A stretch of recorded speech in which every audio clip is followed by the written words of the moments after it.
Okay, welcome back to the deep dive. This is episode 2 of our 12-part series from electron to grid. We're digging into the unseen forces that, well, power pretty much everything. Last time we kind of sparked things off, didn't we? Looking at atoms and especially those vital electrons. So today we're building right on that. We're going to zero in on what I sometimes think of as the big three, the real core ideas: voltage, current, and resistance. Okay, let's unpack this.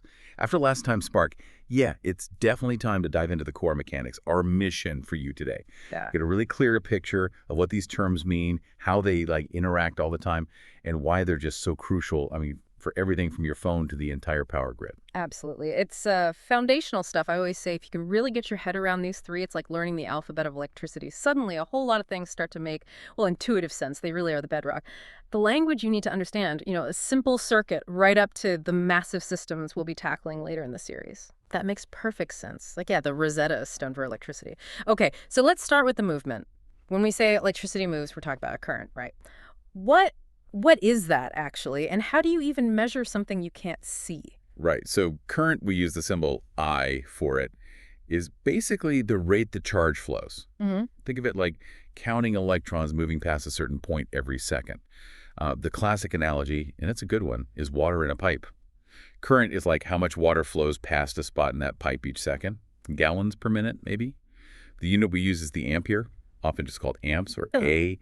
And 1 ampere, just so you get a feel for it, is a huge number of electrons flowing per second. Don't worry too much about the exact number. Just grasp the idea of flow rate.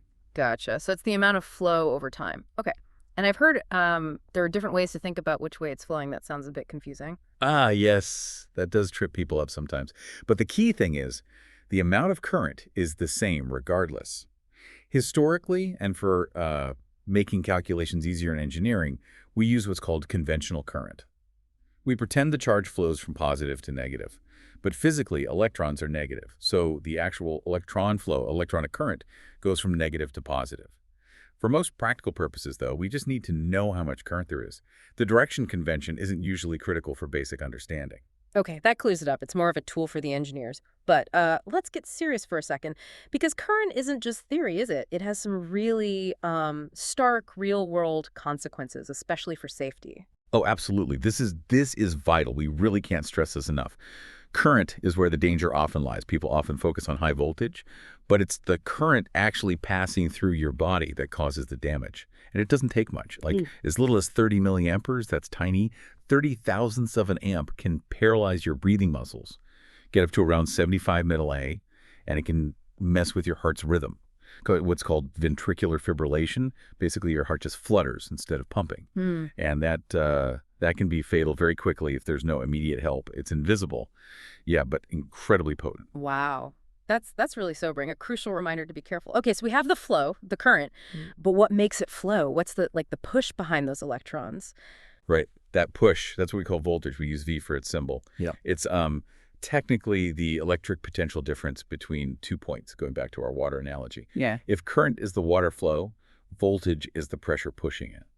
Or maybe the height difference in a water tower. Imagine that tank. The higher the water, the more pressure at the bottom. Yeah. Right. So the more potential for water to really gush out when you open the tap. That's voltage. Ah, okay. So it's the potential energy difference, that driving force. Makes sense. But where does this push come from in, everyday life? Is it always giant power plants? Or are there other sources too? Good question. Power plants are a big one, definitely. But voltage can come from a few places. You can get it from static charge, building up like shuffling on carpet, then touching a doorknob, zap, or in capacitors, which store charge. It also comes from what's called electromotive force. That's the principle behind generators turning motion into electricity. And of course, batteries.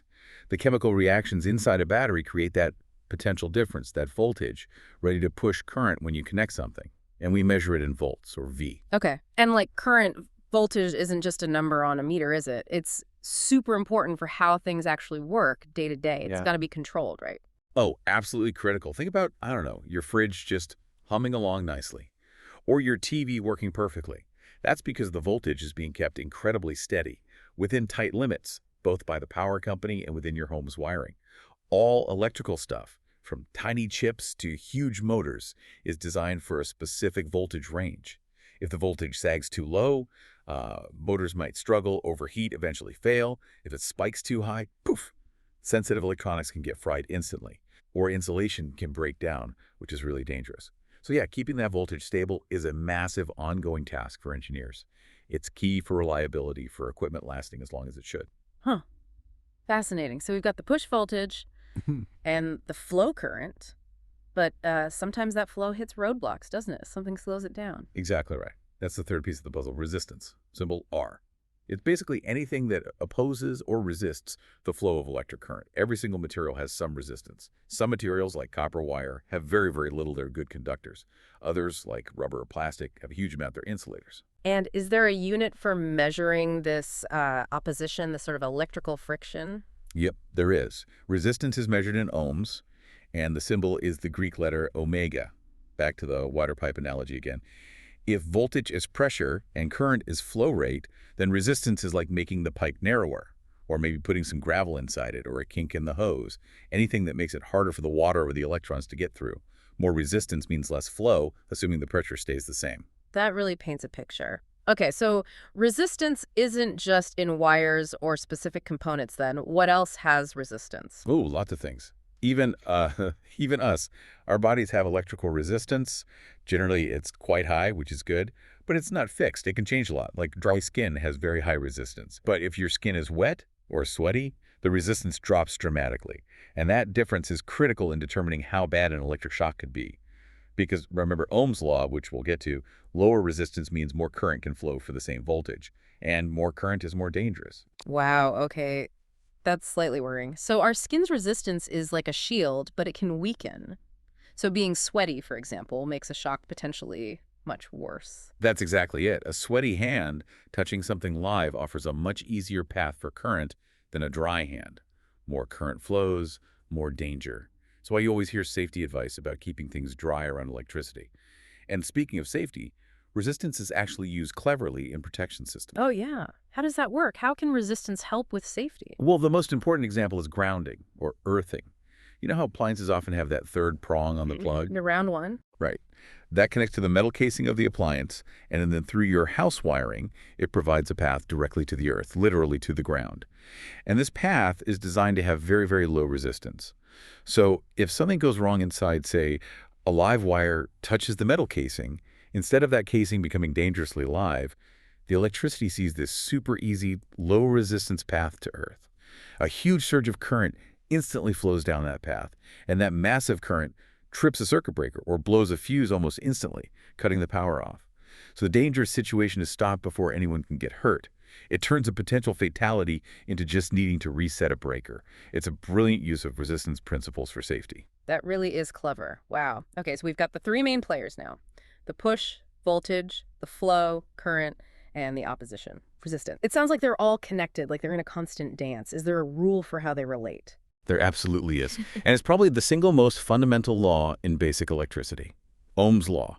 You might have seen the formula in school, maybe. Yeah. It's the key that unlocks how these three relate. It simply states, V explains I, E, R. Voltage equals current multiplied by resistance. V equals I times R. Okay, so this isn't just like an abstract equation. It actually predicts what will happen. You could use this. I mean, it sounds a bit morbid, but you could estimate how dangerous a shock might be using this. Well, yes, in principle.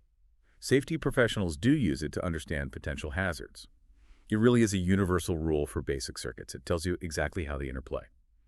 If you crank up the voltage, the push, and the resistance, the pipe size stays the same, then the current, the flow has to go up too. Makes sense, right? More push, more flow. Or if you increase the resistance, narrow the pipe, but keep the voltage the same, the current has to decrease. Less room to flow means less flow. Engineers use this all the time, designing circuits, troubleshooting problems, and understanding potential shock severity by making assumptions about body resistance and knowing the voltage. It really helps make sense of why things happen the way they do electrically. Right, so we've got the fundamentals down. Push, flow, resistance, and how they relate. But thinking about the power coming into our homes or across countries, it's not always just flowing one way, is it? Which brings us, I guess, to that famous historical clash, the current wars. Alternating current, AC, versus direct current, DC. Ah, yes, the epic battle. It really did shape the world we live in. Let's start with direct current, or DC. Like the name says, DC is a one-way street. The current flows steadily in one direction, constant magnitude, doesn't flip back and forth.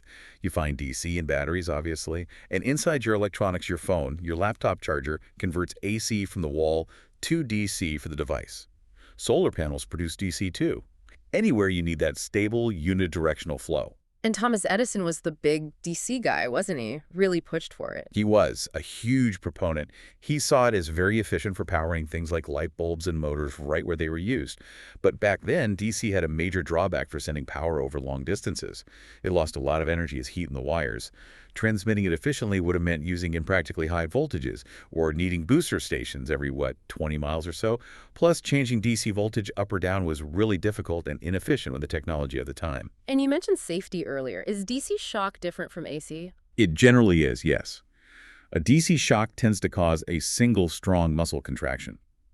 It's still very dangerous, don't get me wrong, but sometimes that initial jolt can actually throw a person clear of the source or allow them to pull away because the muscle isn't constantly stimulated. Okay, so that's DC. Now, the winner of those wars, the stuff that powers most things today, alternating current or AC? Right. AC is the opposite.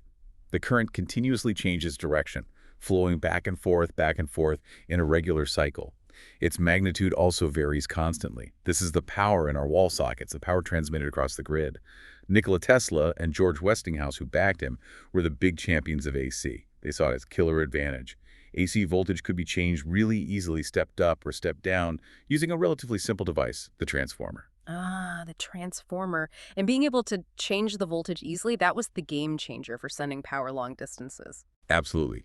Total game changer, because you can step the voltage way up for transmission, hundreds of thousands of volts. Now remember Ohm's law and power formulas. For the same amount of power, if you drastically increase the voltage, you drastically decrease the current. And lower current means much, much less energy lost as heat in those long transmission wires. That's the I²-R loss we'll probably get into later. Then, near where the power is used, you use transformers to step the voltage back down to safer usable levels, like the 120 or 240 volts in our homes. That efficiency and flexibility is why AC won out for widespread distribution. And you also hear about AC frequency like 50 hertz in Europe and India, 60 hertz here in the US. That's just how many times per second the current completes a full back and forth cycle. And the safety side for AC, you hinted it might be more dangerous. Generally speaking, yes, particularly at those common frequencies like 50 or 60 hertz. AC in that range is especially dangerous because it can interfere directly with the electrical signals controlling your heart. It can trigger that ventricular fibrillation, the useless fluttering, which is often fatal without immediate defibrillation. Also, AC can cause muscles to contract and stay contracted. This can mean someone physically can't let go of a live wire, making the shock last longer and causing more severe burns and internal damage. Plus, it often causes a more intense sensation of pain and can induce panic, making a bad situation even worse. Right, so very different effects, both dangerous, but AC may be more insidious with the heart rhythm issue and the can't let go problem. It's amazing how these technical details shaped history and safety. But what about now? Is AC still the undisputed king everywhere, or has the story moved on? Did DC make a comeback? That's a really sharp question because, yeah, the story's evolved. AC is still dominant, for sure, for most transmission and almost all distribution to homes and businesses. But interestingly, DC has made a comeback in certain high-stakes areas, thanks to modern electronics. We now have high-voltage direct current, or HVDC, transmission lines. These are used for transmitting huge amounts of power over very long distances, like across continents or under the sea, or for linking separate AC grids together that aren't synchronized. Modern power electronics allow us to convert high-voltage AC to DC very efficiently, transmit it as DC, which actually has lower losses than AC over very long distances, and then convert it back to AC at the other end. So HVDC is now often more efficient than AC for those specific, very long-haul or underwater applications. It's enabling ideas like massive supergrids connecting different regions or even continents. So it's less about one winner now, and more about using the best tool, AC or HVDC, for the specific job. Technology keeps refining the solution. That's fascinating. A modern twist on the old current wars. Okay, so as we kind of wrap up this deep dive into the big three, what are the main things you hope people take away? Well, we've covered a lot. Voltage, current, resistance. The real building blocks. We know now current's the flow measured in amps, Voltage is the push in volts, and resistance is the opposition in ohms. We also touched on frequency and that whole AC/DC story, which is still evolving, Yeah. apparently. So I guess what does this all mean? To me, it means understanding these three concepts is just, it's the key, the blueprint for figuring out pretty much anything electrical. Couldn't agree more. If you connect this to the bigger picture we're building in this series, it's these invisible forces, the push, the flow, the slowing down, that make our whole modern world possible. Getting a grip on these relationships VIR, it's not just, academic. It helps you appreciate the safety systems, the efficiency, the incredible engineering that goes into just keeping the lights on. Understanding voltage, current, and resistance. It's really the first essential step towards understanding the grand symphony of the grid. Beautifully put. Okay, so next time, we're taking these fundamentals, voltage, current, resistance, and asking, well, how does electricity actually do stuff? How does it perform real work? We'll be diving into power and energy, which, yeah, builds directly on everything we talked about today. Should be good. And for you, our listener, maybe a little thought to take away. Tonight, when you plug something in, maybe your phone or just flick a light switch, pause for a second. Think about that invisible dance happening right there, the push, the flow, the resistance, all perfectly balanced just to give you that convenience. Where else in your day can you suddenly see these principles at play now? Something to ponder. We'll catch you next time on The Deep Dive.